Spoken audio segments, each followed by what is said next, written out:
Hey folks, Dust here, and while you won't see me on camera, I want to do something a little bit different with this video, and that is to do my Pick'em, the first part of the E-League Boston Pick'em Challenge. And so I just wanted to throw up a little bit of an in-game footage for you so I can just go through the picks. I'm not going to be doing any deeper detail analysis with these picks. I'm going to keep it pretty quick, and maybe I'll be doing some deeper analysis and some future content leading up to the major, previewing the teams in a little bit more detail then, but this is going to be just a little bit more kind of fun and quick. So this is very familiar setup to some of the last pick'ems we've done as far as what options we have. We have the pick the team that's going to go 3-0 and advance undefeated. Pick the team that's going to go eliminated with no win, so 0-3, so the bang and the bust basically. And you pick your 7 teams that will also advance out of the prelims. So first off with the 3-0, I'm going to pick FaZe.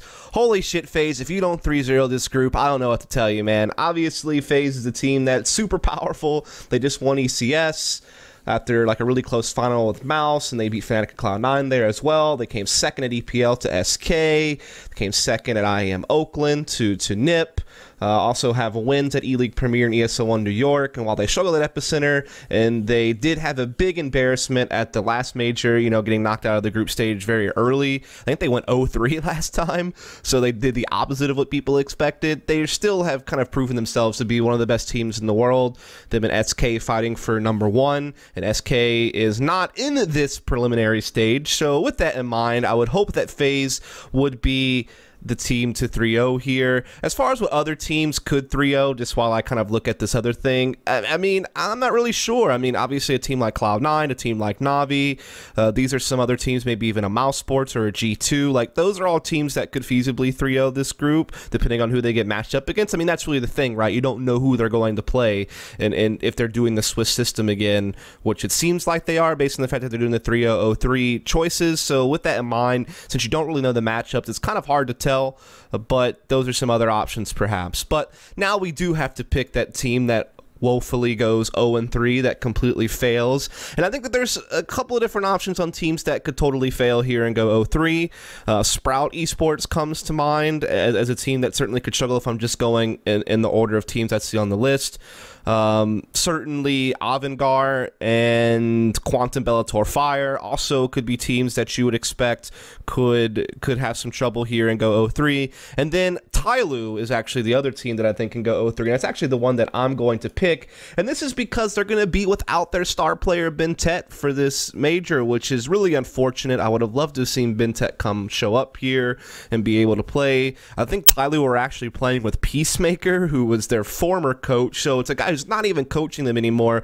This is one of the worst stand-in situations that have to take place at this major. At least some of the other stand-ins are somewhat familiar with their teams and have, you know, practiced with them or with their coach, or maybe played with them in the past. But this is Peacemaker having to go play for a Chinese team who's also using, I think they're still using Bondik, which is a Ukrainian player. So all the different language barrier issues that come into that, the fact that Peacemaker's not a normal player, the fact that they're missing their star player Bentet, all that to me really stacks with the fact that Tyloo is going to have a tough time. They went 1-3 in the last major qualifier, and so almost came out dead last time around, only had that one win. I think they beat, I'm trying to remember who they actually beat. Can't remember, but I know that I think they beat Renegades actually 16-14 or something, but then had losses to several other teams that you would think they might be able to beat. So I'm going to go with Tyloo.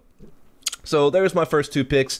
Let's go ahead and round up the rest. So of the remaining teams to advance out of the prelims, we'll start with, I'm just going to go in order, and we'll start with G2. This is the team that just has way too much talent to not get out of this group, in my opinion. Though, as I say that, they did go out in groups at the PGL Major 2-3 in that group stage and didn't want it making it to the playoffs. So, you know, they have to kind of recoup from that. I mean, obviously the last major was full of these crazy storylines, right? FaZe and G2 not making out of groups, Gambit winning the whole thing, Immortals taking second in their first ever major after having failed to qualify for several. So there are certainly always crazy storylines, but I'm going to go ahead and pick G2 here. They weren't at EPL and ECS, so we actually haven't seen them play very recently offline, and they really did struggle at IEM Oakland. You know, didn't really get a whole lot done there, as well as Blast, though it was kind of Blast being one of those events that had, you know, a crazy format, though all their losses were really huge there, which is a little bit scary.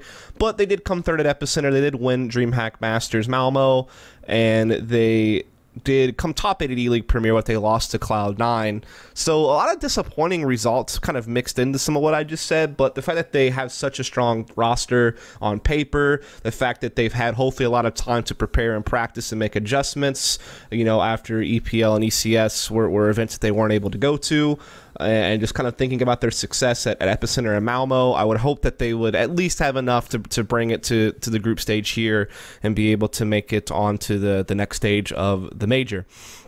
Next, we'll go with Cloud9. This is a pretty easy pick for me. They've been really solid lately. You know, top 4 at ESL1 New York, top 4 at E-League Premier, first at DreamHack Denver and iBuyPower Masters, and top 4 at IEM Oakland. They did go out of groups at ECS, but that was only because they were in a very difficult group where they wound up actually having to play FaZe in the group decider. And honestly, outside of losing to FaZe really badly at ECS, IEM Oakland, and ESL1 New York, Cloud9 has actually been really hot. You know, that's really the one team that's given them the most trouble is actually FaZe. FaZe just seems to absolutely cancel out Cloud9 in every way. Like, Cloud9 aren't even competitive against FaZe the last few times they've met up. They just get absolutely shut down. But outside of getting blasted by FaZe, Cloud9 usually do pretty good. Have some pretty good results, have a lot of talent in their own right, are starting to broaden their map pool a little bit, it seems. They're also a little bit tactical sometimes, maybe a little bit more tactical than some people expected, not always just relying on pure firepower, though they do have a lot of that as well. They have had a couple of players, you know, have some struggles lately. Like I know Stewie2K had a really rough ECS event, for example, so you have to hope that they can get everybody in tip-top form for this, but still, just with all the recent success Cloud9 has had and the lineup they've put together, I have to expect that they'll be able to make it out of this stage of the major. Next up, we're going to go Navi, and Navi's a little bit of a mystery box. They haven't played that much offline lately. The only LAN they've played with their full 5, in fact, was DreamHack Winter, where they had wins over Mousesports, Envy, and Heroic. And then other than that, their last LAN was, I think, over 3 months ago, or 3 months ago, where they didn't even play with their full 5. Of course, that was when they lost to C9 at ESO1 New York. And then, you know, obviously didn't do well at E-League Premier or Malmo either, though they did lose to some good teams in those cases. So they're a little bit of a mystery because we haven't seen them play too much with their full 5, but Simple's a monster. Electronic, we're starting to see him getting a little bit more comfortable form throughout DreamHack Winter for Navi. Had a couple of tough games, but seemed to be getting a little bit more comfy as the tournament progressed. So hopefully he'll keep that up, and hopefully this team will be able to deliver and make it through. So I'm going to go ahead and pick Navi there. Next, we're going to pick Mousesports, and I'm just kind of going in order of how they're listed on the box, by the way, though I do think these are some of the strongest teams in the groups as well. And with Mousesports, you know, obviously coming off of the second place at ECS, where they had a really close final to FaZe, they obviously came second at DreamHack Winter as well to Navi. And they did come first at ROG Masters, but the field was pretty light, but they did beat Gambit at least to get the title there. And while they did have a rough time with the E-League Premier, they did win Mykonos, of course, that big title right after the player break. So they feature a lot that also has a lot of firepower, and they seem to be getting better over time. They seem to be, you know, meshing, getting that teamwork going. Again, looked very impressive at ECS. And this is a team that, again, kind of like some of the other lineups we've talked about, they just have too much skill to fail in a stage like this, you would imagine. So, next up, who is going to come next? And I'm actually going to go ahead and pick Renegades here. Renegades has been also doing a lot of things lately. They've been kind of part of like the rising of the middle of the pack of North America. I did a whole video on this. You can check it out on the channel, where I was focusing on like Misfits and Renegades and how they've really been kind of building up the middle of the pack lately of teams that compete in the North American region. You know, they won the Asian Minor. They won Shanghai. Granted, the fields at those two tournaments weren't that great, but they did beat a VP that was just coming off of the back of a really successful Epicenter tournament to win Shanghai against VP, so still pretty legit. Also came second at iBuyPower Masters, was pretty legit. They even beat Cloud9 in the groups of that tournament and competed against them pretty well in the grand finals of that event, and when we're able to beat some of the other teams there, like Optic and such. Also, while they did go out in groups at IEM Oakland, I mean, their losses were to Team Liquid in overtime and FaZe 13-16, and then one 1 loss to Gambit. They had wins over Optic and G2, so they've still proven to be able to get some pretty quality wins. I feel like Nas really coming into his own on this team as a star player and becoming more versatile as a player. Did a video on that as well that you can check out on the YouTube channel if you want. I'll link these videos in the description below as they relate to some of these teams lately. So when I think about all that, Nifty seems to be becoming more impactful with the op while also, you know, progressing as a leader. All that tells me that I think this is maybe Renegade's chance to finally do something at one of these majors. So this is kind of my pick that's a little bit out of the ordinary, maybe the unorthodox pick. I think maybe some other people would have taken some other teams over Renegades, but just from watching them lately, I'm gonna get on a little bit of the hype train. The boys, let's get on there, let's get it done. So next up, we're gonna go with Envy. And even though they've had a lot of struggles offline this year, I mean a lot. Like earlier this year, it seemed like the only event, like the first 7-8 months of the year that they really looked good at was DreamHack Atlanta, that they, you know, had won over Heroic and Renegades. But outside of that, a lot of struggles offline. A lot of struggles with some of their players individually. Really, only RPK has like had this, you know, revelation where he's become super sick, but some of the other guys have at times really kind of disappointed. Even some of the guys that were supposed to be the star players of this team at times have kind of fallen short of expectations, where RPK has really risen up. I think there still is some decent talent there, and they did do pretty decent at DreamHack Winter. You know, they blitzed through the groups, you know, beating Big and Mouse in the best of ones, and then they lost to the eventual champions Navi in the semis, and what was a pretty competitive best of 3 0-2 loss.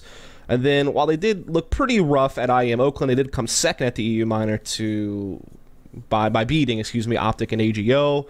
They looked okay at E-League Premier. They did beat NIP to make it to top 8, and then they only lost to FaZe in an 0-2 series, so that wasn't as bad, I guess, as some of their other offline results. But there was kind of a slew of offline tournaments where they really disappointed. But even with all that said, given the field that they're going to be up against here, I will definitely take Envy to go ahead and come out. So that leads me with my last team. And we can look at some of the options here. Flip side, they always seem to somehow make it through when even you don't think they are. And so that kind of does play to me a little bit, but not this time, man. Not this time. At least every other time they've had some big name that could carry them through, like Electronic or, you know, some of these other guys that have been through the team that could be there. But I just don't think they have it this time. So I can't go at flip side. I can't do it. They still could wind up pulling off the miraculous run and still make it through, and that would be pretty insane, but I'm going to have to not go with them. Sprout, I don't really know too much about. I mean, they're just kind of coming together.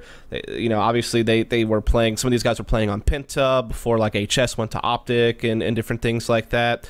So I'm not really too sure what to read into them. Vega Squadron's a team that, from the CIS region, that has impressed before. They do have some pretty good players, so I could definitely see a Vega Squadron actually having a chance to get the slot here. Team Liquid, unfortunately, with them having to use a stand-in, and even with it, listening to interviews where they haven't really been too focused on this tournament, really focusing on just practicing with Steel for all their other events. So I can't expect much out of Liquid having to use a stand-in this situation. So they're kind of out for me. So Vega Squadron's kind of like a maybe a dark horse, kind of like maybe they make it through. But to me, this is really between Space Soldiers and Misfits. Like, those are the two teams that I really have to pick between for this last spot. I certainly think that like Avangard and QB Fire had some really good individual players when I watched them at the CIS Minor, but as a team, I'm not sure how they'll stack up against some of these other teams I've listed that will actually make it through. I think these teams could easily get some wins against some of the lower teams like a Tyloo, you know, like a Sprout, like a Flipside. They could beat each other if they play each other. So I think they could get some wins in the group, but I can't see them coming all the way out. And so, like I said, it's really between Misfits and Space Soldiers. Now, Misfits, I would love to pick them here because I think they did some great things at EPL, and they looked really good at the Americas Minor, and some of their players seem to be getting in really good form. And again, I talked about this in a video I have on the YouTube channel you can check out about the Rising of the Middle Pack of North America, where I talked about Misfits and Renegades. So I would really like to take Misfits here, and if I would love to, but I'm going to take Space Soldiers. I think Misfits could be the team, but I will just pick Space Soldiers, but this could easily be Misfits. And I'll pick Space Soldiers simply because of how well they played the EU Minor. They looked pretty good at WESG Europe. They did win the last Mountain Dew League LAN as well against the likes of teams like Flipside and Kingwin and such. And then while they're at the EU Minor, they were beating teams like Envy and Optic. So just kind of given some of that, I will take them. It is a bit of a mystery box, though, because they haven't played that much offline to really look at, especially against some of the teams that we're seeing in this field against that caliber. But they do have a lot of talent. They've had some good results in the offline events they have been able to attend in recent times, and so I will take the Space Soldiers. But I think this could easily also be Misfits. But unfortunately, I can only pick 7 teams instead of 8, so I'm going to go ahead and go at Space Soldiers. And so these are my picks. Hope you folks enjoyed it. If you did, please follow and subscribe for more content, and look out for more detailed, deeper analysis regarding this next E-League major at E-League Boston in the near future.